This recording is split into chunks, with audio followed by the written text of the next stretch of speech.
আসসালামু আলাইকুম ও রহমতুল্লাহ।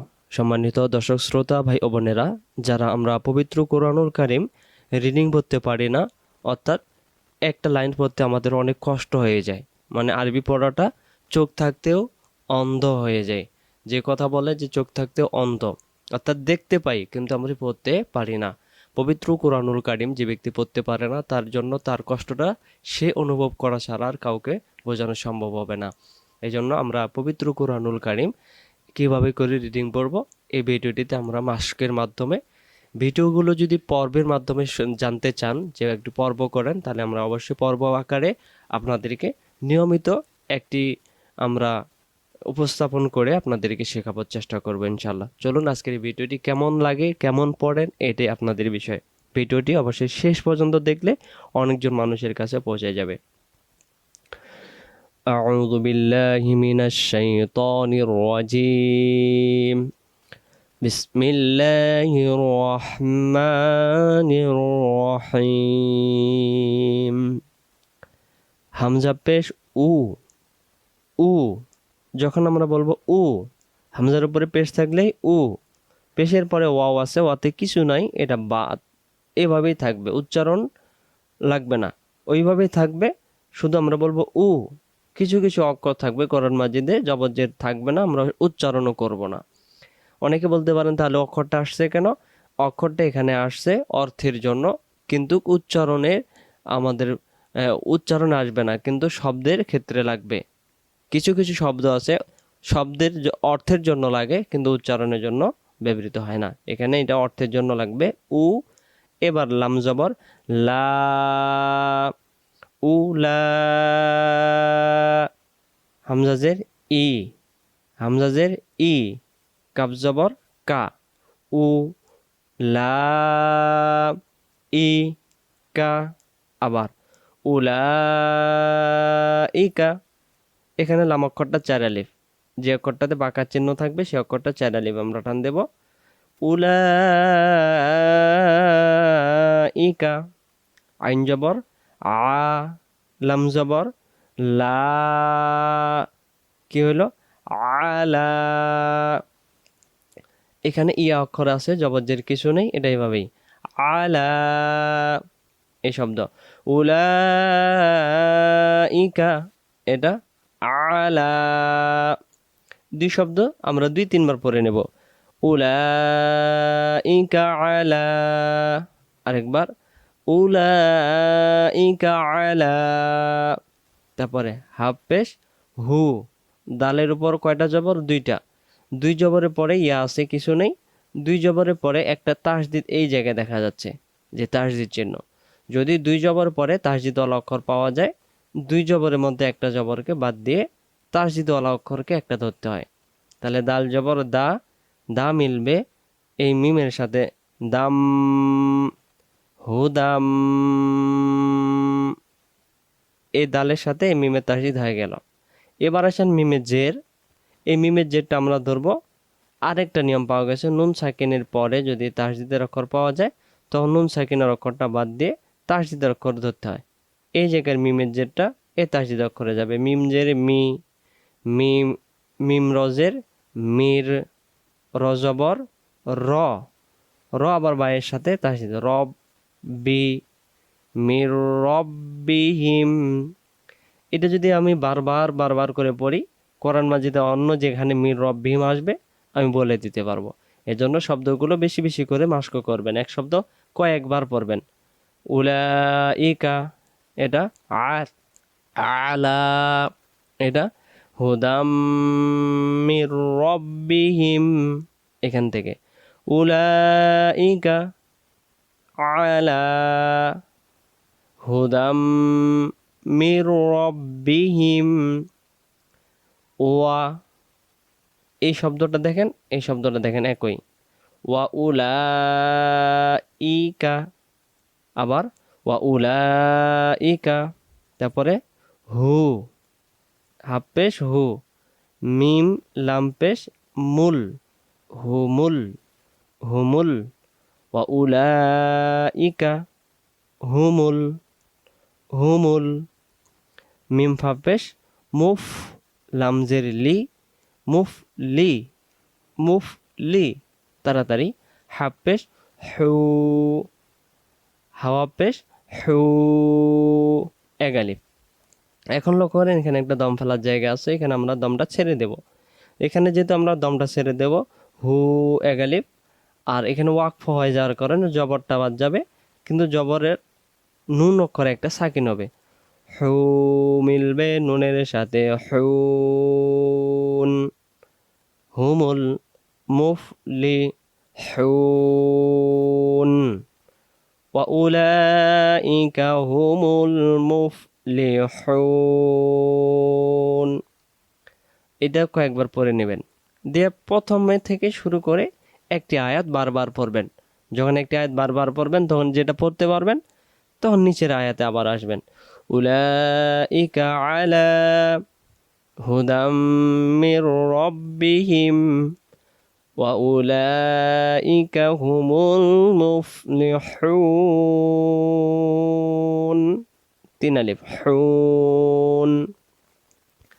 এবার আসেন হামজা জের ই মিলবে নুন, হামজা নুন জের ইন, নুন জবর না, নুন নাম জবর নাল, ইন্নাল, লাম জবর লা, ইন্নাল্লা। যদি নুন অক্ষরে কোরআন মাজিদে তাসদিদ পাওয়া যায় গুন্না করতে হয়। গুন্না কি?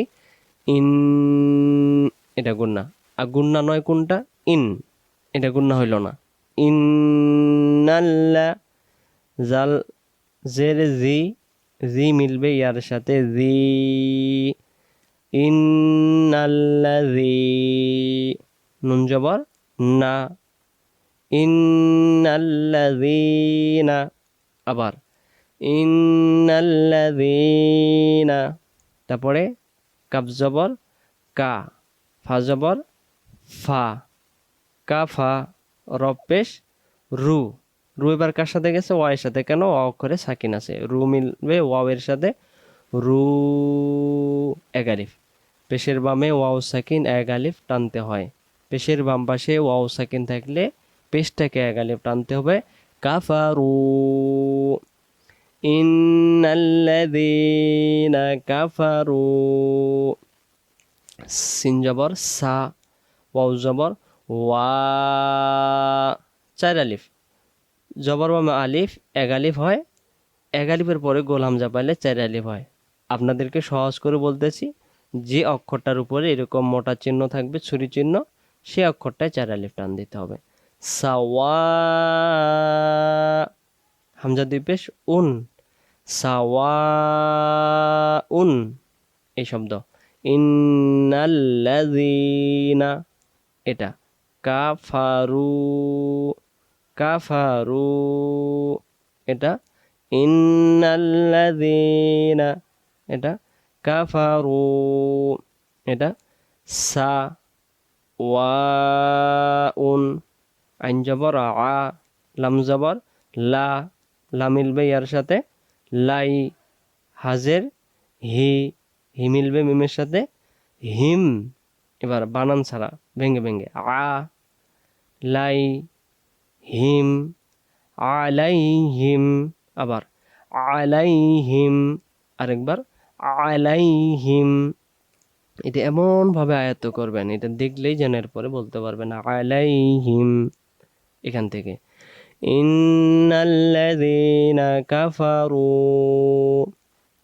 সাওয়াউন, এটা আলাইহিম। এটা আবার কয়েকবার পড়ে নেবেন, নেওয়ার পরে পরের শব্দ বানান। হামজা জবর আ, হামজা জবর আ, আ মিলবে নুনের সাথে আং, আ আং, দুইটা হামজা, আ আং, আ আং, আং হবে। নুন সাকিনের বাম পাশে জাল অক্ষর পাওয়া গেলে নুন সাকিনটা ইকফার নিয়মে গোপন করে পড়তে হবে, নাকের গুনগুন। আং, আং জারতাহুম, আং জারু,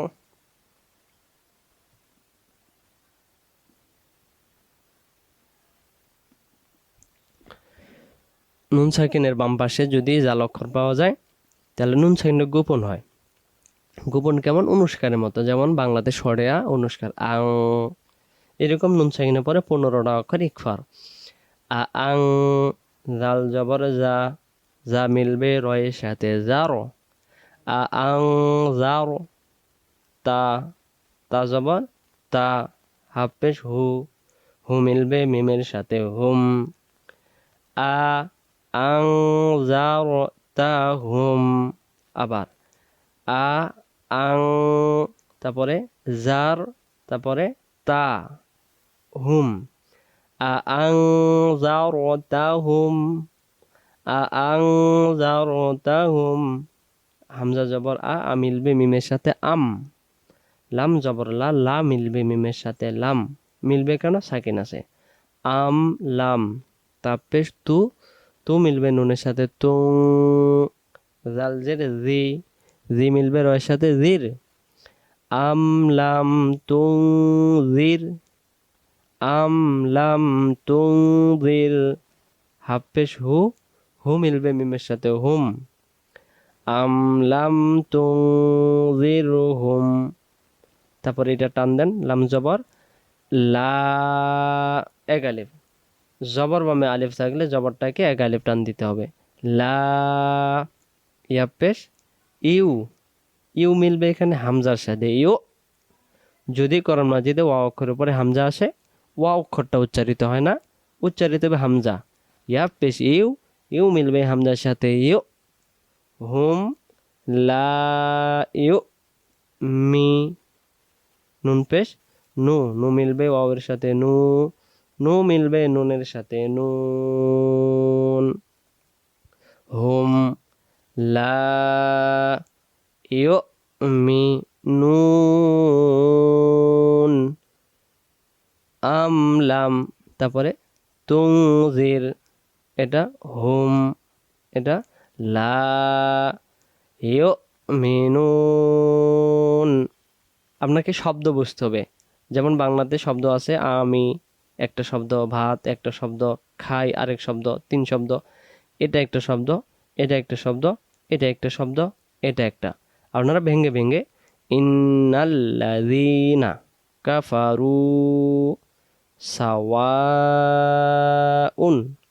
আলাইহিম আআনযারতাহুম আম লাম তুনযিরহুম লা ইউমিনুন। আরেকটি শব্দ, আমরা আরেকটি আয়াত পড়ব। খ জবর খ, তা জবর তা, খতা। মিম জবর মা, মিম আবার এই লামে তাহসিতে যাবে। এখানে আলিফ আছে কিছু নাই, লাম আছে কিছু নাই। মিম লাম জবর মাল, লাম খারা জবর ল। আল্লাহ শব্দের ডান দিকে যদি জবর হয়, তখন আল্লাহ শব্দের লাম অক্ষরটাকে ল এমন করে পড়তে হয়। খতামাল্লাহ, খতামাল্লাহু আলা। আল্লাহ আমরা আগে পাইছিলাম কোথায়? এই যে শব্দ আলা, এটা শব্দ আলা। খতামাল্লাহু আলা। কফ পেশ কু, লাম পেশ লু, লু মিলবে ওয়াওয়ের সাথে লু, এক আলিফ। যদি বলি লু, ওয়া অক্ষর তখন উচ্চারণ হবে না। যখন আমরা পেশটাকে এক আলিফ টান দিয়ে পড়ব, তখন পেশের বামে ওয়া সাকিন আদায় হয়ে যাবে। যেমন কান টানলে মাথা আসে, আরবিতে পেশ টানলে ওয়াও অক্ষর আসে। আর যদি জের কেউ টান দেয়, জেরে বামে ইয়া সাকিন আসে। তাহলে এখানে ওয়াটাকে আমরা টানে নিয়ে যাব লু, লু উলু। বাজের বি, হাজের হি, হি মিলবে মিমের সাথে হিম। এই যে এটাও হিম, এখানে বি হিম। আলা উলু বিহিম, এখান থেকে খতামাল্লাহু, এটা আলা, এটা কুলুবিহিম। তারপরে ওয়া আলা, এটা আলা, আলা, এখানে ওয়া আলা। সিন জবর সা, সা মিলবে মিমের সাথে সাম। আইন জেরে সাম ই হিম। এই যে হিম, এই যে শব্দের শেষে হিম, সামিহিম, এখান থেকে শব্দ শব্দ। খতামাল্লাহু, বলেন খতামাল্লাহু, তারপরে আলা, আরেকবার আলা, তারপরে কুলুবিহিম, আরেকবার কুলুবিহিম, তারপর ওয়ালা, বলেন ওয়ালা, তারপর সামিহিম, সুন্দর, তারপরে ওয়ালা, এই আলা একরকম, এই আলা, এখানে দেখেন না যে একটা বাঁকা চিহ্ন, এটা 3 আলিফ। যে অক্ষরের উপরে বাঁকা চিহ্ন পাওয়া যায় সে অক্ষর 3 আলিফ টানতে হয়। লাম জবর লা, এটা হবে আলা, 1 আলিফ, এটা 3 আলিফ। ওয়া আলা, হামজা, হামজা জবর আ মিলবে বায়ের সাথে, আব, সদ জবর স, আব স, রজের রি, আব সরি, এটা হিম, হিম, হিম আমরা কয় জায়গায় পড়লাম, হিম, হিম, এটাও হিম। ওয়া আলা আবসারিহিম, গঞ্জের গি, শিন জবর সা, 1 আলিফ, জবর বামে আলিফ থাকলে 1 আলিফ।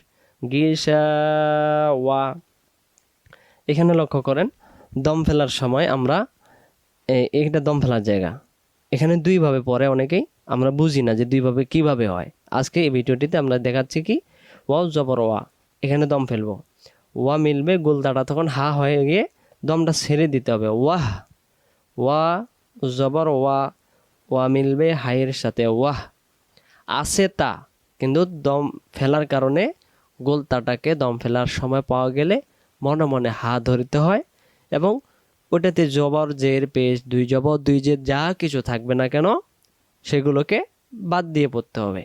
ওয়াও জবর ওয়া, ওয়া মিলবে হাইয়ের সাথে ওয়াহ, গিসা ওয়াহ, وعلى أبصارهم غشاوة, এটা হয় দম ছেড়ে দিলে। দম ছেড়ে দেওয়ার পরে দেখেন এবার ওয়াইয়ের উপর তাসদিদ আছে, তাসদিদ আর হবে না। দম ফেলার পরের অক্ষরেই যদি তাসদিদ পাওয়া যায় আর দম ফেলার জায়গাতে যদি আমি দমটা ছেড়ে দেই তাহলে তাসদিদের অক্ষর আর পড়ার দরকার হবে না, শুধু ওয়াও জবর ওয়া, এখানে তাসদিদ হবে না। ওয়া লা হুম, এটা কি উপায় দম ছেড়ে দিয়ে পড়লে। এবার আমি যদি বলি দম ধরে যাব তখন কি হবে, গিসা ওয়া, এবার তা, তাই থাকবে, তা পেশ তু, তু মিলবে ওয়াওয়ের সাথে তো, এবার ওয়াইয়ের সাথে চলে যাবে। বুঝতে পারছেন কিনা অবশ্যই কমেন্টস করে জানাবেন। وعلى أبصارهم غشاوة ولهم, তখন আবার এখানে গুনগুন করে গিশাওয়াত ওয়ালাহুম, আইন জবর আ, জাল জবর যা, 1 আলিফ, কেন 1 আলিফ, জবর বামে আলিফ আছে এজন্য জবরটাকে 1 আলিফ। যা আযা, বা 2 পেশ বুন, আযাবুন, আইন জবর আ, জজের জি, জি মিলবে এর সাথে জি, জি মিলবে মিমের সাথে জিম, এখানে 2 পেশ আর উচ্চারণ হচ্ছে না। যদি দম ফেলার সময় 2 পেশ পাওয়া যায় 2 পেশকে বাদ দিয়ে দিতে হয়, সে জায়গায় মিমটাকে সাকিন নিয়ে এই তার আগের অক্ষরের সাথে মিল করে দিতে হয়। জজের জি, জি মিলবে এর সাথে জি, জেরে বাম পাশে আছে 1 আলিফ, আর 1 আলিফের পরে যদি দম ফেলার কারণে জবজের পেশকে বাদ দিই তখন যে অক্ষরটা আগে 1 আলিফ ছিল সে অক্ষরটা এখন 3 আলিফ টান দিতে হবে। আজিম, যেমন ঘরের কাছে যদি কেউ থাকে এ ভাই, আর যদি দূরে থাকে এ ভাই, টানটা কি জোরে দেই, এখানে এখানে টান বেশি হয়ে যাবে। আজিম, ওয়ালাহুম আযাবুন আযীম, শুরু থেকে উলাইকা আলা হুদাম মির রাব্বিহিম وأولئك هم المفلحون إن الذين كفروا سواء عليهم তারপরে أأنذرتهم আবার أأنذرتهم এটা আম লাম এটা তুনজির আম লাম তুনজির এটা হুম লা ইউমিনুন খতামাল্লাহু খতামাল্লাহু তারপরে আলা তারপরে কুলুবিহিম এটা ওয়া আলা সামইহিম এটা ওয়া আলা আবসারিহিম এটা গিশাওয়া এটা দম ফেলে পড়লেন দম ফেলে ধরে দম ধরে যান গিশাওয়াতুন ওয়া লাহুম আযাবুন আযীম সাদাকাল্লাহুল আযীম। তো ভিডিওটি যদি ভালো লাগে থাকে অবশ্যই আমাদেরকে জানাবেন, তাহলে আমরা আপনাদেরকে পর্ব আকারে রিডিং পড়া পর্ব নামে আমরা আপনাদেরকে শেখানোর জন্য চেষ্টা করব। আসসালামু